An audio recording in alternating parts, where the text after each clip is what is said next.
Entonces, reportando resultados. Si el análisis se hizo con datos transformados, presentar los datos sin transformar es incorrecto. Dígase, usted hizo el análisis con transformación de datos y luego presentó los promedios de los datos originales. No, eso no se vale. Se puede destransformar varianza, promedios y presentar eso. Como en este caso, se vale decir, y ustedes tienen que ponerlo, se muestran promedios destransformados. Se muestran los promedios de mínimos cuadrados destransformados. Eso se vale. El truco que yo utilizo a través de la experiencia para saber si destransformo datos es lo siguiente. Los datos destransformados cuentan la misma historia. Dígase, yo valoro los dos gráficos y digo si este gráfico cuenta la misma historia que este gráfico.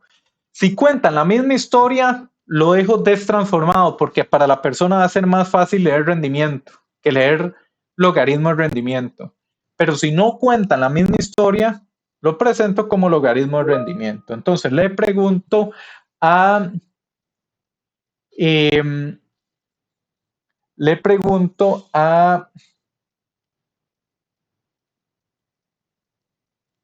Joseph. Señor. Joseph, ¿estos dos gráficos cuentan la misma historia? ¿Usted qué dice? No, yo diría que no, por el logaritmo. Ok.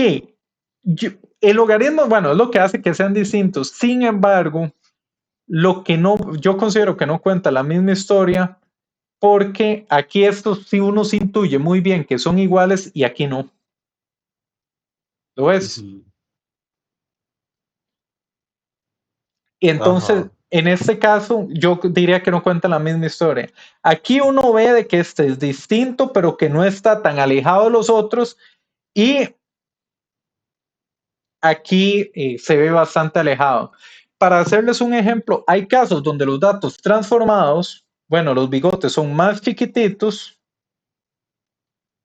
Entonces, aumentar esta distancia en la escala realmente no se ve tanto, pero en este caso sí se ve que es bastante distinto. Entonces, para mí no cuenta la misma historia. ¿Profe? Sí. Entonces, en ese caso, se presentan los dos resultados. No, yo presentaría este. Ah, ok. Yo presentaría este. Cuando cuentan la misma historia, uno presenta el más conveniente para el lector, que es el que no tenga que leer logaritmo de rendimiento. ¿Sí, Victoria? Sí, gracias. Perfecto. Entonces, si no cuenta la misma historia, mejor presentamos los datos transformados. Entonces, ¿cómo vamos a presentar los resultados? Nosotros en nuestro paper, el ANOVA se realizó con el logaritmo de los datos para cumplir los supuestos. Eso lo escribimos, lo ponemos, somos transparentes. Toda la información que se presenta fue generada y procesada con la transformación al logaritmo de la variable de respuesta. Todos los promedios presentados en las figuras son los resultados destransformando lo obtenido en el análisis. Jason Gerardo, ¿tiene sentido? Sí, claro.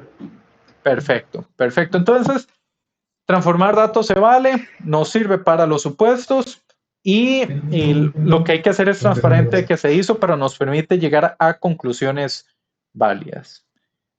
¿Te vendo la idea, Juan José? Hay que ser abierto. Sí, profe. Sí, Perfecto. Entonces, tenemos eso por ahí. Ya antes de ir al receso, este ejemplo se entrega en semana 13. Aquí hay un gran aspecto que yo no hice, pero ustedes me tienen que poner, y lo hice al propio, es que no puse la ANOVA de la raíz cúbica, del modelo lineal con la raíz cúbica. Hice la transformación de datos, pasó los supuestos y me fui al análisis post-hoc con el promedio mínimos cuadrados. El ANOVA hay que ejecutarlo. Nos va a tirar que sí son diferentes, entonces no se preocupen, pero el ANOVA hay que hacerlo, por favor incluyan. Entonces eso para el ejemplo de semana 13. Y Ricardo Alberto, ¿transformar datos era más fácil o más difícil de lo que te imaginabas? Hey, ¿qué puedo decir? La verdad es que al principio sí estaba muy desconcertado y eso de transformar datos, yo digo, no quiero hacerlo. Pensando, por ejemplo, en el proyecto, yo dije, no, nada que ver, mejor lo hago siempre con datos que vaya a ver que se van a aparecer, pero la verdad es que poder ajustar de esta forma los datos sí se ve muy conveniente. Por varios motivos, por motivos de tiempo. En el caso del proyecto, no tener que hacer siempre las pruebas más pesadas para obtener datos que valgan la pena. Eso que mencionaba Ricardo es importantísimo. Resulta que en el proyecto para tener homogeneidad en la varianza es buscar escenas con tiempos parecidos que duren media hora, 25, y eso les da homogeneidad de la varianza. Si ustedes tienen una escena que dura 10 horas, otra media hora, otra 20 minutos y otra 5 minutos, no va a haber manera que eso sea la varianza homogénea, entonces hay que aplicarle transformación de datos. Lo terrible, ahí me fijé que yo ya lo corregí en este proyecto, es cuando hacían media hora y escenas que duraban 10 segundos o 3 segundos, y eso ni con transformación de datos pasaba. Eso no, eso tenían que irse a hacer análisis más complejos. Pero sí, esto no es nada que asustar y espero de que tanto en el proyecto como en la tesis y en la vida esto se les haya quitado el miedo. Es bastante sencillo. Entonces volvamos a las 8:10. Nos vemos ahorita.